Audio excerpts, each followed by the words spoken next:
Joining me is one of our most eminent and experienced strategists, Paul Dibb.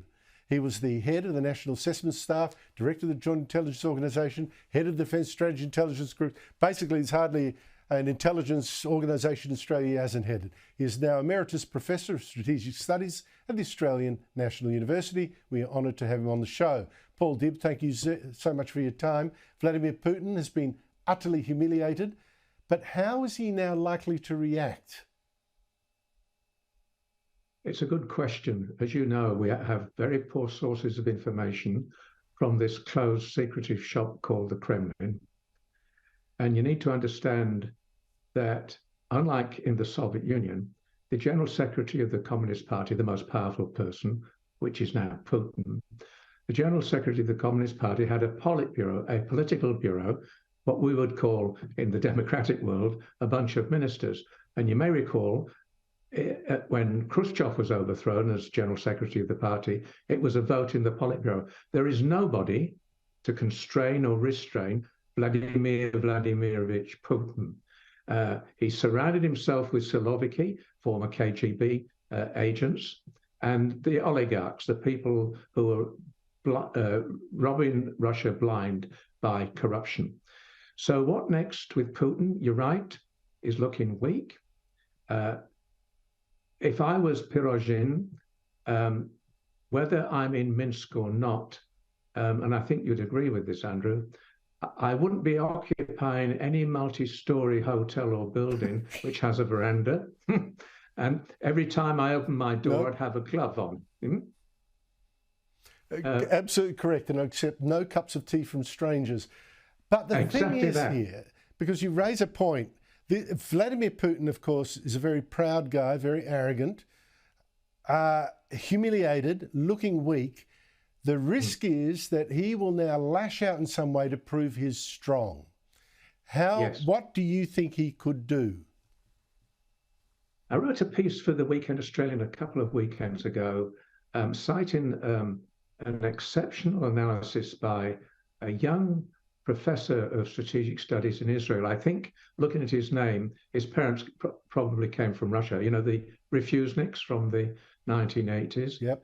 And he's pointing out now there is popular acceptance amongst the people in Russia of the discussion of the use of nuclear weapons.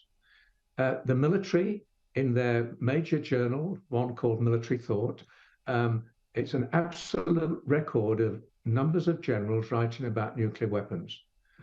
Now, as you know, we used to call the Soviet Union in the Cold War, and you alluded to this, upper Volta with nuclear weapons. Well, you know, his conventional army is doing poorly. How did we get that so wrong?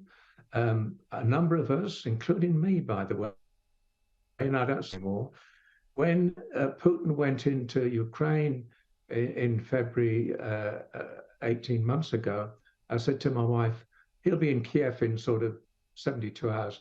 I wasn't alone in saying that, by the way. The chairman of the US Joint Chiefs of Staff, General Milley, he said exactly the same in a classified briefing.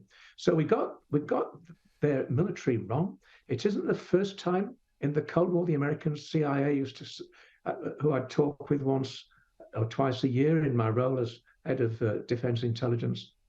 Paul, you know, and you're wrong to say that Russia has got weaknesses. This is 1986, Mark. The Soviet Union, said the deputy director of CIA, the Soviet Union is poised to outstrip America in every single aspect of military power. That was 86. 89, you'll recall, down goes the Berlin Wall. And 91, you and I can't sing my favorite Beatles song, back in the USSR. So, you know, we've got a record of getting this. The point here too is, no, but Paul Dibb, the thing is, it wasn't just you that thought the Russian army was too strong, was very strong. Putin himself did. That was his miscalculation. Yes, he believed what his flunkies were telling him. And this is the problem. You point out there's no Politburo. Well, that also means, to replace him, it also means there's no natural successor that people can look to either to replace him. So I think he might be there for a little while yet. But here's the thing. This is going to be a shock to China's dictator, Xi Jinping. He's backed Putin. In March, he went to Moscow to show his support. He told Putin the two of them were going to change the world. Have a listen to this. Yes. Это как раз сейчас перемены, которые не было в течение 100 лет. Там, где вместе двигаем эти перемены. Перекиньте, пожалуйста, дорогой друг. So there's going to be big changes. You and I are going to do it. That now looks like two deluded men overestimating their power. Xi as well. How do you think China's going to react to what's happened to Russia over the weekend?